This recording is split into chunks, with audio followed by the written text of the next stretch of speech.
Hello. My name is Sade Rose, and welcome. This is From Anxious to Amazing. We're going to be talking about how to get confident and consistent control of your true voice. So, my name is Sade Rose, and I help artists to find their true voice and become consistent recording singers without the confusion and vocal damage. So, just now, hopefully you've brought a notebook with you. If not, feel free to pause and go grab one and just have a think about your main concerns around singing. I've had people come to me with many issues that are often very common themes. This could be nerves about what other people think, lack of confidence in your abilities, pain or tightness in your throat or body when you're singing. It could be anything else. But have a think about what your main concerns are and just make a note of them in your notebook or notes app, whatever it is that you have handy for this. And before we get into it, I'm just going to tell you a little bit about me and why this course is so special to me. So, I have always loved singing. I have opera singing grandparents, so becoming a singer was always a goal and a passion of mine. It felt something that was achievable because I'd seen it in the family and that kind of thing. So I started training with my voice as early as I possibly could, about age 10, I think, for me. But at the time, I was studying for grades, and I was still struggling to sing the type of music that I really enjoyed listening to. So the kind of thing that I was likely to write later, I was finding difficult. It wasn't until much later in life, when I trained with experts, that I really realised how much I didn't know. So since school, grades, so on, actually during as well, I've trained with experts in multiple different fields. Classical was my foundation, then jazz. I've since gone to contemporary with rock and pop, and all throughout lots and lots of choral stuff. So all of the different kinds, again, jazz, pop, classical. And I've even trained with vocal therapists. So as I was moving through those classical origins towards jazz, I noticed that my peers in every context that I was in tended to gravitate towards similar trends and tropes of the style, whichever style we were in. So I was always existing in spaces where people around me just sounded very, very similar to each other. In some contexts, this even led to serious health problems, which is another big problem in itself. But at the core of the issue was that we were all conforming to the same tropes that made it hard to stand apart from each other. And I just wanted to sound like me, not like every other jazz singer. But I didn't know how. For me, that meant spending months on end training myself to sing with a very intentional British accent, because it was more in line with how I spoke and allowed me to feel more secure in my voice. So for months, I used techniques that I learned from a coach who was a leading vocal therapist to bridge the gap between my operatic training and the way I use my voice day to day, and figuring out how to apply it in the work that I was doing in jazz.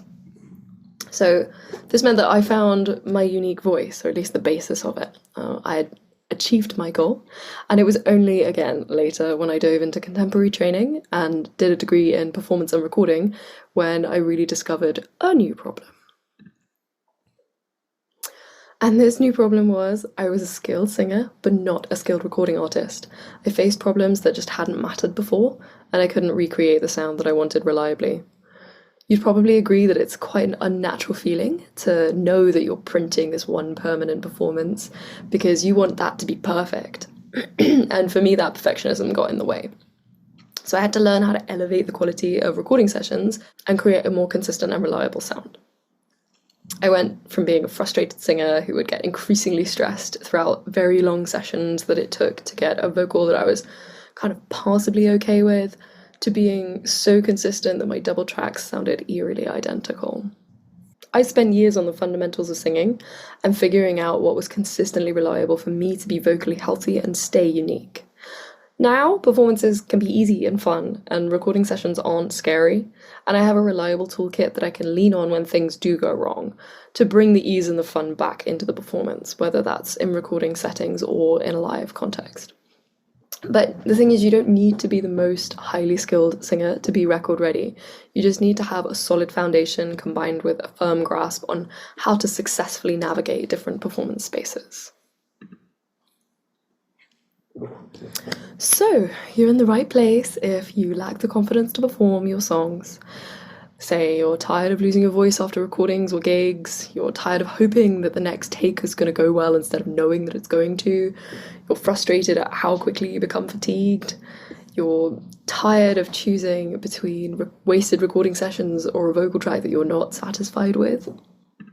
So, regardless of if you're just starting your vocal journey or if you're already an artist taking your voice into a new medium, say from live to studio context or vice versa, or you're just tired of the battle with anxiety that comes from the lack of training, I can help you clear up that chaos and become a record-ready artist. You might be wondering how to really find your voice as an artist, to tap into that unique quality of your voice and your body and express the music that you care so much about. Or how to feel confident that you can sing your vocal lines in front of your engineer, because strangers and friends can both be really daunting. Or how to bridge the gap between your amazing live technique and performing under pressure in a studio.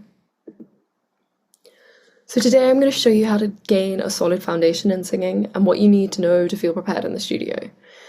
We're going to talk about how to feel confident moving forward with your craft without spending the over a decade on training from scratch like I did. So take a moment now to have a think about your main goals for your voice and artistry. Perhaps you're preparing for a tour, you could be about to record your first EP, whatever it is, feel free to just pause now, have a think and make some notes on that.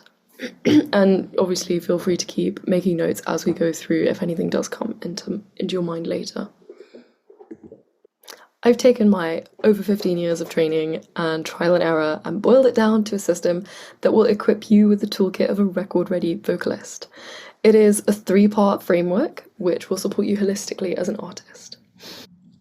As your voice is a part of your body, you could compare learning to sing with going to the gym.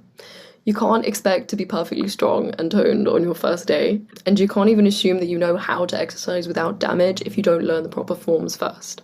It takes time no matter how you do it, but with the right coach, the right framework of learning, and a determined approach, you can absolutely move faster than with non-specific endless lessons. So I'm going to tell you a little bit about my framework. These are the modules that this system is based around. So we have health first, honesty always, and harmony within and without. So health first is referring to building a strong, solid foundation for vocal health. Honesty always is looking at finding your true voice. And harmony within and without is confidently navigating different performance spaces. So looking at studio and live settings and the anxiety that you feel in each spaces. So health first, let's get into it.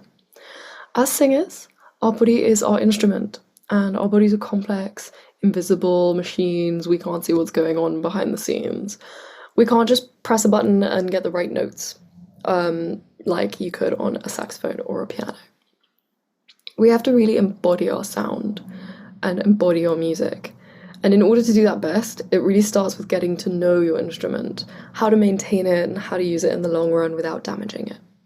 This obviously applies to all musicians, but it's especially relevant for vocalists as everything that we have is connected to us. A very common symptom of a lot of problems surrounding vocal health is vocal strain. If left unattended, it can worsen, and it's not uncommon for even massively successful singers to reach the point of cancelling weeks of tours, or even needing to go to surgery to fix damaged vocal cords. Hopefully we're not there yet, so let's just stick to vocal strain in a more simple form. Vocal strain is incredibly common, and even just talking too loudly at the pub without knowing how to properly project over the sound surrounding you can take your voice out of action for a couple of days, and that level of lack of control can feel really stressful. Often vocal strain comes from poor technique. Sometimes it's psychological, sometimes it's unconscious, sometimes it's just stress and tension. Without awareness of the cause of your vocal strain, it's pretty tricky to avoid, and it's a bit of a feedback loop as it creates even more stress when we have less agency over our voices. The way forward. How do we overcome vocal strain and minimize it where it comes up for us? Luckily, a little bit of basic technique goes a very long way in tackling this problem. A lot of singers don't have a strong foundation in breath work, which is really essential to a healthy voice. But it can be hard to understand and really get to know your body in that way, especially if you don't know what you're listening or feeling out for. Other contributing factors can include tension, and while I personally can't remove all of the stresses from your life, I can teach you reliable ways to notice and release tension that is associated with your voice so that you can better support it going forward. Tension and movement are two sides of the same coin when it comes to vocal work. Movement is incredibly useful, but it can come with different issues when we move into a recording atmosphere, so the nuances are important to have in mind. I can support you in learning these foundations to build a reliable toolkit of warm-ups that ease tension, things like accent breathing, vocal agility, tongue placement work, and so on. All of this to support your vocal training and create a toolkit that you can lean on consistently whenever you need them. So, honesty always. We're talking about finding your true voice. Some popular techniques and sounds that we hear on the radio are based in poor or lacking technique, and it can be very easy to mimic or recreate the sounds of our favourite artists. The problem is that if we're untrained, we can't necessarily distinguish between a voice that sounds cool or quirky and the sounds of poor technique.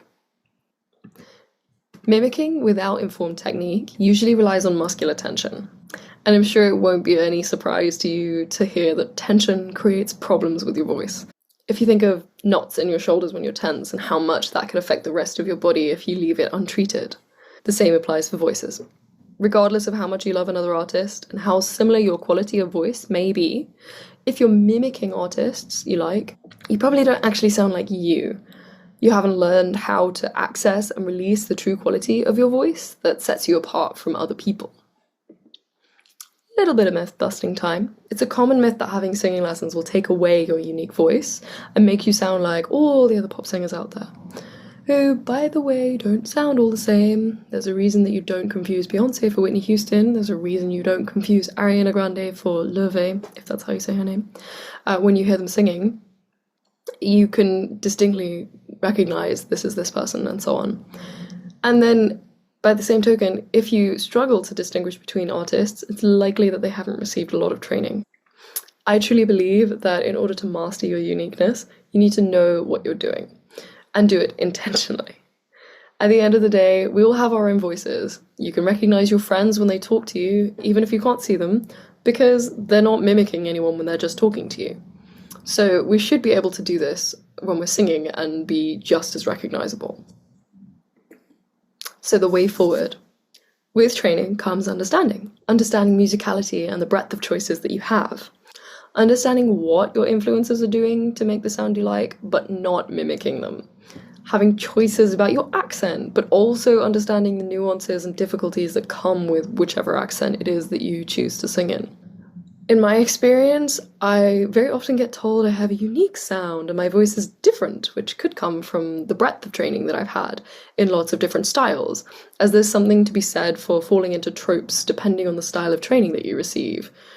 You probably know a musical theatre singer who struggles to sing pop songs without sounding really MT. That kind of thing applies in other forms of training as well. Sometimes the sound you want requires what could be considered poor technique, and that can also be fine. If it's the sound that you want, it can still be right for you, so long as it's a choice and not the default.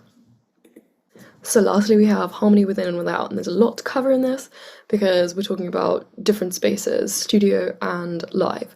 So I'm just going to start with the studio for now.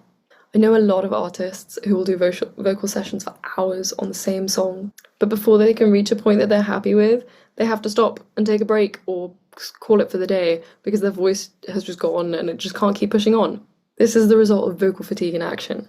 Also in the studio, the presence of new gear can be enough to rock the boat.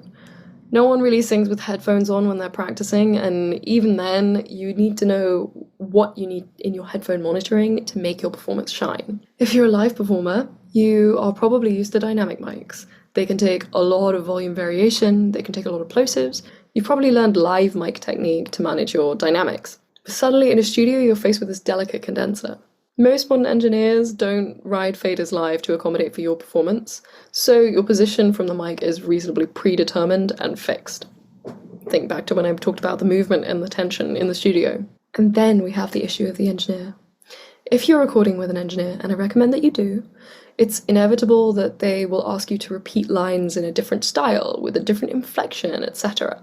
They might say, let's brighten that up a bit, or can you open up a bit more? Usually engineers are not trained vocalists, so they don't know how to ask for what they want. But if the vocalist is also not trained, then they aren't necessarily able to interpret the request. And this is a really common moment for things to break down.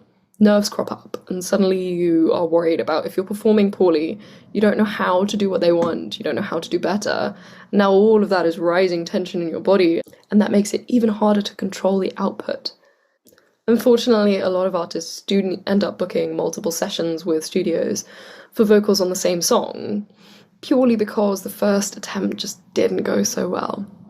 It's not only hard on your self-esteem as an artist, but it's hard on your wallet to continuously book sessions if you don't know that it's going to yield the results that you're after the first time, the second time, So now let's talk about live issues. The reverse problem also exists. You may be a very talented, self-produced artist with successful releases who can do wonders in the editing and mixing process. Think Tame Impala. In that case, a performance small enough that the person in the room next to you can't hear is sufficient.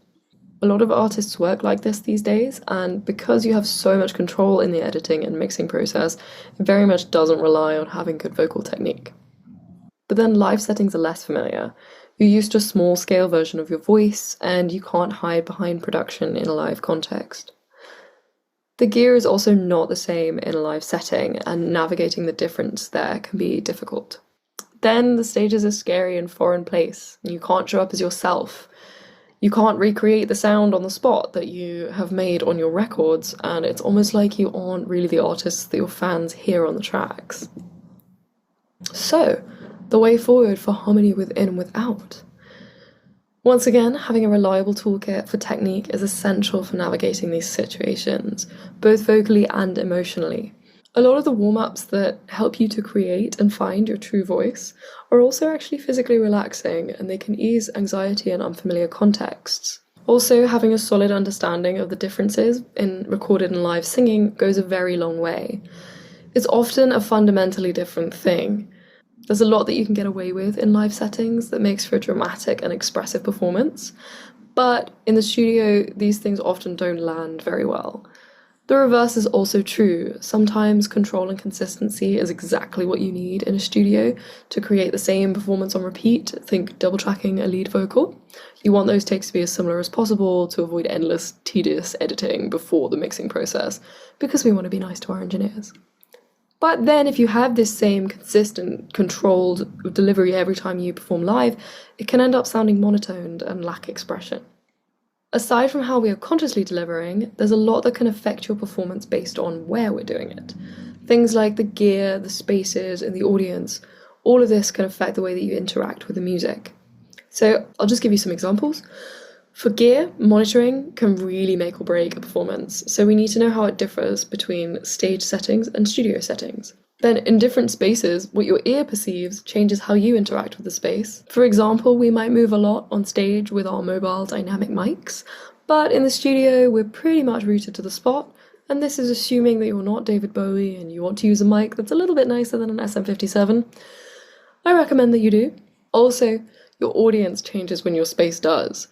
Recording is like a private performance, and even if you know your engineer really, really well, the context of the performance means that you're likely to get real-time feedback. So trusting that they're there not to judge you, but instead to help you create really great music can help you to relax and deliver. On the flip side, stage fright is real. You know that you've got that one shot to get through your songs, so you need to be able to manage stage fright rather than letting it manage you. With that in mind, anxiety is common in both arenas of performance. Regulating your emotions and nervous system will get you very far in many areas of life, so you won't be surprised to hear that it'll benefit you massively in these spaces as well. When you learn to regulate and balance that with your technical toolkit, you'll know that you can really trust yourself to get back on track when you face hiccups, and then you can really enjoy your artistic journey. After all, what's the point in following your artistic dreams if you can't enjoy it? So now that we've had a little bit of an in-depth look, we can see that each of these three elements of the framework would be incredibly useful to singers and artists on their own, but together they make something really special. So you could be comfortable and highly proficient in the studio, perhaps a recording engineer yourself, but you won't be able to achieve the sounds you're after without an understanding of how your voice works and the techniques that work for you. You could be the most naturally gifted singer in the world, sounding just like your unique self all the time, but without a firm grasp on the physical side of singing and the implications of the equipment on your performance. You leave yourself open to a higher risk of vocal damage in the long run, or fatiguing quickly during recording sessions or shows, with potentially long recovery times. You may also be limited in what you can write because you don't know how to achieve the sounds that you envision. And you could also be the most technically skilled singer in the world, but without an understanding of the breadth of options available to you, you may just sound like any other singer instead of finding your true voice. Without the knowledge of the difference in studio and live environments, your confidence could be knocked for how everything changes. So all of these elements are great independently, but combined you have the tools to become a record-ready artist. You can become a consistent artist who knows their true voice and can make the appropriate choices for recording scenarios and live settings alike. You will have the confidence in your ability to produce and adapt your sound to the relevant scenario, as well as the confidence to enact the request of a skilled engineer without submitting to self-doubt. So people have come to me from different starting points. I've seen songwriters who are happy with the songs that they've written, but they have pain or vocal fatigue after singing even just one song. And they want to know how to sing pain-free so that they can take the next steps and share their music with the world. I've also had instrumentalists who already play in bands, but so far haven't sung for themselves. They might have their artistic sound already in mind, and songs written, but can't consistently hit the notes or get the tone that they're after when they come to sing. This group often delivers vocals with specific techniques they don't know they're even using, which can be impactful when used deliberately, but can detract from a song if used in every single phrase. Both of the examples I've given here tend to be people who have a lot of anxiety around singing. It's not familiar to them, and they need to build skill and confidence with their voice in order to move on. I've also had artists who've successfully recorded songs that have streamed really well, but they can't reproduce the performance in a live gig. This is because they've relied heavily on production tricks to make their voice sound how it does on the track. I've also had artists who have played live a lot, but when it comes to recording settings, it just doesn't hit the same. They can't express the same emotions as they can live, and they can't maintain their voice for the duration of studio sessions, because they aren't familiar with the necessary change in technique needed to deliver the same thing on a record, or they don't have the adrenaline of a live setting keeping them going through the technique that they currently use, or that they don't. These two are stuck on either side of the recording versus live chasm, and they need to bridge the gap. So I just wanted to share a couple of testimonials with you from people I've worked with in the past. On the left, we have Dan, who has these very kind words to say about his time working with me. This was an instance of a musician who already played in a band but wanted to really dive into his own personal artist project and didn't feel comfortable with his vocal ability. He has a naturally really nice sound, but it was inconsistent, and he didn't necessarily know that his voice was going to sound the way he wanted it to every time he opened his mouth to sing. There was one instance I found enlightening about my experience coaching him. A couple of months into his work, we were working on one of his songs. He showed me the original demo that he made of it from just before we started working together. And I kind of mentally flagged up all the things to work on, but I asked him to sing it anyway in case he had shifted his delivery, as it had already been about 2 months of working together. The delivery was a lot smoother. He felt a lot more confident with the way that he was singing, and a lot of the flags that I had raised by listening to the demo had gone down because we'd actually already been working on it throughout the first 2 months of our work together. But he was scooping between notes most of the way through the song. So we focused on this. I asked him to sing the whole song, one note at a time, very clear cut, one note at a time. Target practice. It took about half of the session before he could actually hear what I meant. Lots of demonstrations and iterations of different ways of describing this. He couldn't hear what he was doing because it was so instinctive. And once he realized, something really unlocked for him. I was able to hear him deliver the song with each note very clear cut, no scooping. And it wasn't easy for him because it was so instinctive, but he was able to do it because now he understood what he was doing. So the thing here is, scooping between notes is bad practice in a lot of areas of technical training, but when it comes down to it, it can be a really great tool for expression and variation, and it may be exactly the sound that you want to use. But you can only really use it effectively to express things in your music if you know that you're doing it, if you're aware that you're doing it and you know how not to do it, so that it's really a choice. Alright, so over on the right we have Toby, who is my engineer, and I didn't coach him, but I have shared pretty extensive vocal tips and tricks with him, explaining how I'm delivering vocals and how I change my delivery based on what he's asked of me in sessions. Early on in our recording relationship, he shared that I'm quite easy to work with, as I can discuss his notes when he gives them to me and alter my performance accordingly. But often when he asked other clients for slightly different takes, he had a mixed bag of responses. Things like blank stares, that's what I was doing, defensiveness, or I don't know what you mean, I don't know how to do that, anxiety. And on occasion, asking an artist to deliver slightly differently can totally wreck their confidence and wreck a session. Unfortunately, this is not the only engineer I've heard this from. The problem here is the language barrier between producer and singer. He didn't know what words to use to get his vocalists to do what he could hear in his mind, and they didn't know what action to take based on what he was saying. Again, a really common problem with producers and artists. He explained to me one particular issue that he was having with a client and what I would recommend. It was something about a consistent tone. I think his voice was cracking, perhaps. I was able to teach him something to pass on to the client in the next session that they had, and the results were magical. He was so chuffed with how the client performed based on this little technique that he had taught. And the artist also found that to be the easiest recording session they'd had so far. So the tip that I gave in this instance was something very foundational to do with airflow and tension, but of course a little bit of tailored advice went a very long way. And it would be nice if all producers spoke singer, but having a selection of vocal options makes it easier to interpret producer. So now we've got an idea of the end goal. How do we get there? Vocal training takes time, but you don't need endless ongoing lessons for years to achieve the clarity you want as an artist. You do need to know what to practice to achieve these, and you need a solid foundation and a reliable toolkit. And that is why I created Record Ready Voice. Conventional coaching is ongoing and indefinite. With no clear goal, you have infinite time to achieve your results, which means that you're not likely to be motivated to practice and actually get where you want to be. The skills taught will be based on the genre of your coach rather than tailored to your artist project. And a lot of what we've discussed tonight is actually not covered at all in conventional coaching.